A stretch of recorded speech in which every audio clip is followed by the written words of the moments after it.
गिबियावनो रंजालि बैसागु फोरबोनि गोजोन आरो गाहाम हामलायथिखौ बड'लेण्ड ओनसोलनि गासैबो रायजो राजाफोरनिसिम आङो जासिहरनाय जाबाय।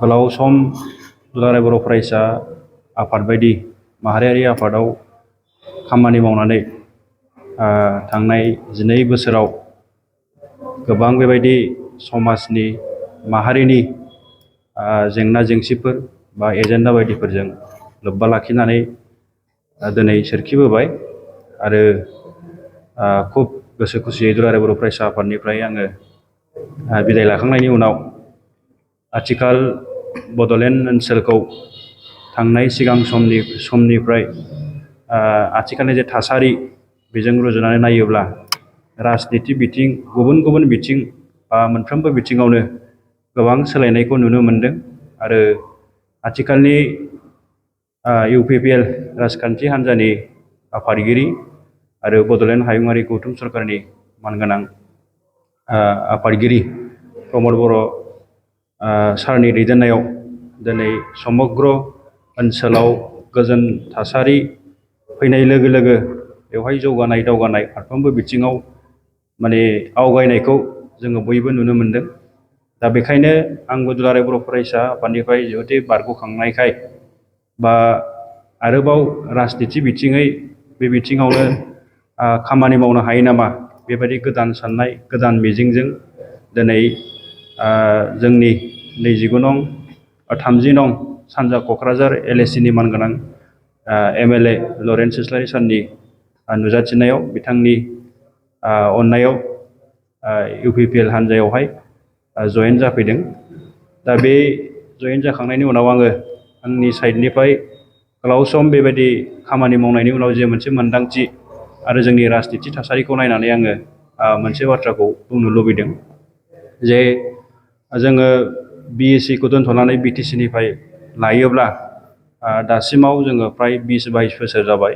बे 20-22 बोसोरनि जे जोंनि बर'फोरनि जे राजनितिक दावबायनाय बेनिफ्राय जोंहा जेखिनि जोङो मोननो हादों जेखिनि जोङो खोमानो हादों जाथि हिसाबैनो जा जों ओनसोल हिसाबैनो जा बेखौ दिनै जों हिसाब खिथाब खालामनायनि मोनसे सम फैदों आरो बेवहाय हिसाब खिथाब खालामनानै जोंहा जेखिनि मोनसे लेकिं थाबोदों गोरोन्थि थाबोदों बेखौ जोङो सुद्रायथारनांगोन। जेरै जे मोनसे थासारियाव दंफैयो जे मोनसे अबस्थायाव दंफैयो जोंनि जे BTC नि बेबस्था एबा बर'फोरनि जे राजनितिक माने मोन्थाय बेखौ जोङो सोरनिफ्रायबा अनसुंथायाव बा सोरनिफ्रायबा जोङो बेबायदि आरामै मोनाखै। बेवहाय जोङो बयबो मिथिगौ जोंनि जाथिनि गोबां जोहोलाव जोहोलावफोरनि बिखानि थै गोलोमदै आरो रायजो राजाफोरनि नाजासोमनाय सोमावसारनायनि गेजेरजों जों बेबायदि मोनसे बेबस्थाखौ मोनदों।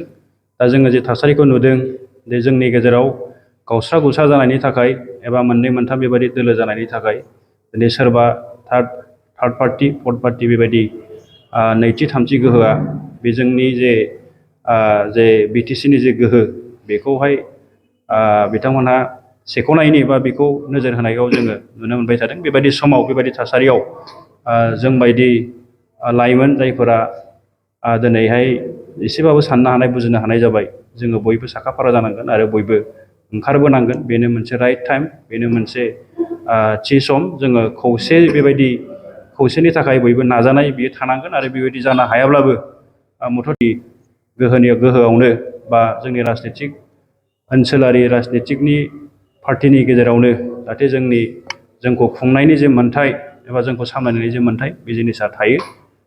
बेबो मोनसे जोङो खोब नोजोर होथावना बाथ्रा आरो बेनिफ्राय फैबाय थानाय समाव जोङो गोबां बेबायदि खामानि मावनांगौ दङ। थांनाय समफोराव जोङो जेरैबायदि नुदों जोंनिया राजनितिक गोहोजोंसो जोङो जोंनि जाथिखौ दैदेननायखौ नुनो मोनदों। दा ओंखायनो फैबाय थानाय समाव जोङो जोंनि माहारियारि जे गोहो बा जोंनि माहारियारि साननाय हनाय बेजों जोङो राजनितिखौ दैदेननायनि थाखाय जोंहा खामानि मावनांगौ दङ। खारन फैबाय थानाय समाव जोंनि 2026 मायथाइनि उनाव एसेमब्लि सेगमेन्टनि गोदान डिलिमिटेसन जागोन। आरोबाव थांनाय 2020 मायथाइयाव जालांनाय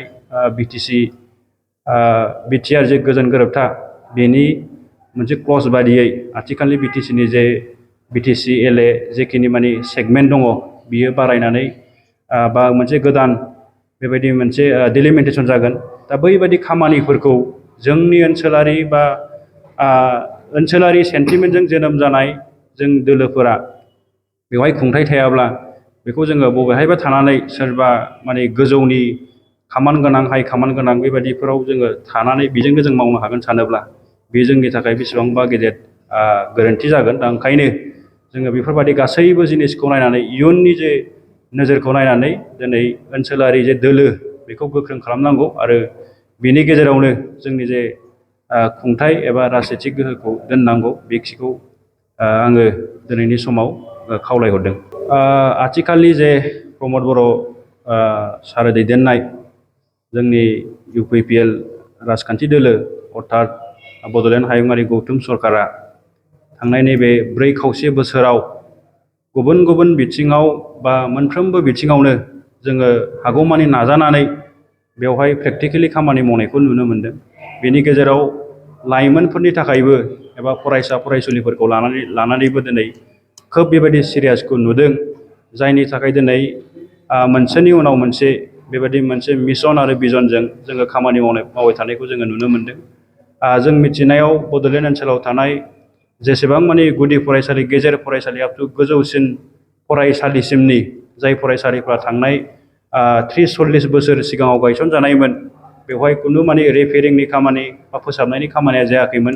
बैबायदि स्कुलफोरखौ दिनै फोसाबनायनिफ्राय लानानै बेवहाय फोरोंगिरि थिसननाय आरो आथिखालनि जे साइन्स एन्ड टेक्न'लजि जुग, बे जुगाव जोंनि फरायसा फरायसुलिफोरखौ साइन्स एन्ड टेक्न'लजिनि सायावबो गियान मोनहोनायनि थाखाय दिनै गुबुन गुबुन बेबायदिनो फरायसालिफोराव साइन्स बेबायदि लेब गायसननाय बेबायदिखौ जोङो नुनो मोनगासिनो दङ।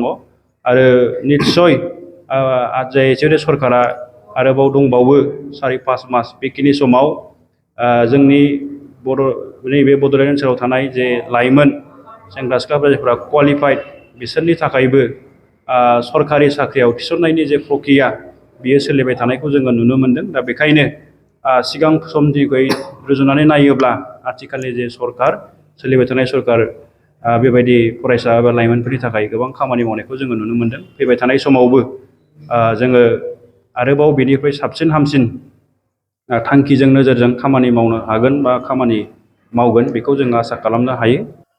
बेथ' पार्टिनि खोथा जाहैबाय।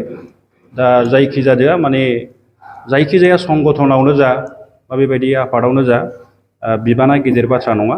जायखिजाया बिबानखौ लाया मानो मोनफ्रोमबो बिबाना माने खामानि मावनो थाखायसो जायो, पजिसननि थाखाय जाया। आं सान्दों बियो UPPLनि बेलायावबो बेवहाय प्रेसिडेन्टनिफ्राय लानानै आप टु मेम्बारसिम गासैबो बिबाना पजिसननि थाखाय नङा, बियो खामानि मावनो थाखायसो जागोन। बेखायनो गोसो थायोब्ला, जायहा इस्सा दङ माबा मोनसे खालामनो, माबा मोनसे मावनो थाखाय, गावबा गाव गोसोआनो गिबि रां होननाय बायदि नैबे पार्टिजों एडजास्ट जानानै खामानि मावनाय बेलायावबो बिबाना मेटार जानाय नङा, आङो बेखौ दा फोथायो। नोंथांजों लोगोसे गुबुन लाइमोनफोरा